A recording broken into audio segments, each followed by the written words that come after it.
असली खजाना। प्रेरणादायक कहानी। आज की कहानी आपको जानी पहचानी या सुनी सुनाई लगेगी, फिर भी मैं इस कहानी को आपके साथ साझा करना चाहूंगी क्योंकि इसकी सीख हर किसी को जीवन में मेहनत करने के लिए प्रेरित करेगी। नागपुर गांव में एक मोहन नाम का एक किसान अपनी बीवी और 4 बच्चों के साथ रहा करता था।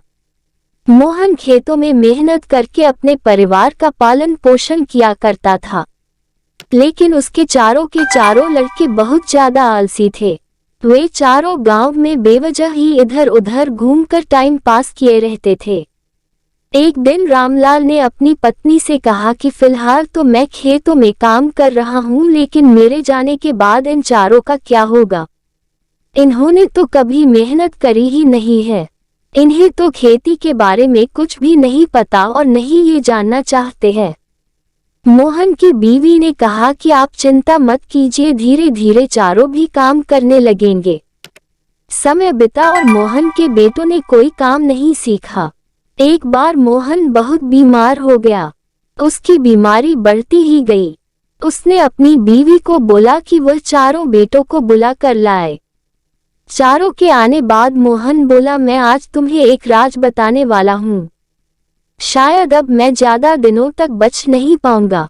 उसने कहा, बेटो, मैंने अपने जीवन में जो भी कुछ धन कमाया है वह सारा खजाना हमारे ही खेतों के नीचे गाड़ रखा है। मेरे जाने के बाद तुम उसमें से खजाना निकालकर आपस में बराबर बांट लेना। पिता की बात सुनकर चारों लड़कों की आंखें खुशी से चमक गई। कुछ समय बाद मोहन की स्वर चला गया। उसकी मृत्यु के कुछ दिनों बाद उसके चारों बेटे खेत में दबा खजाना निकालने के मकसद से वहां गए। उन्होंने सुबह से लेकर शाम तक सारा खेत खोद डाला, किंतु उनको कोई भी खजाना हाथ नहीं लगा। सभी ने घर आकर अपनी माँ से कहा, माँ, पिताजी ने हमसे झूठ क्यों बोला? खेत में हमें कोई फूटी कौड़ी भी नहीं मिली। माँ ने कहा कि तुम्हारे पिताजी के इस घर और खेत के अलावा कोई खजाना नहीं है।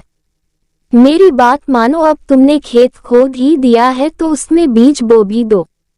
चारों को ये सुझाव सही लगा। उन्होंने खेत में बीज बोए और माँ के कहेनुसार उसमें समय समय पर पानी भी देते रहे। कुछ समय बाद फसल बड़ी हुई, पककर तैयार हो गई, जिसको बेचकर लड़कों को बड़ा मुनाफा हुआ, जिसे लेकर वह अपनी माँ के पास पहुँचे तो माँ ने कहा कि तुम सब की मेहनत ही तुम्हारा असली खजाना है। यही तुम्हारे पिताजी तुमको अपने आखिरी समय में समझाना चाहते थे।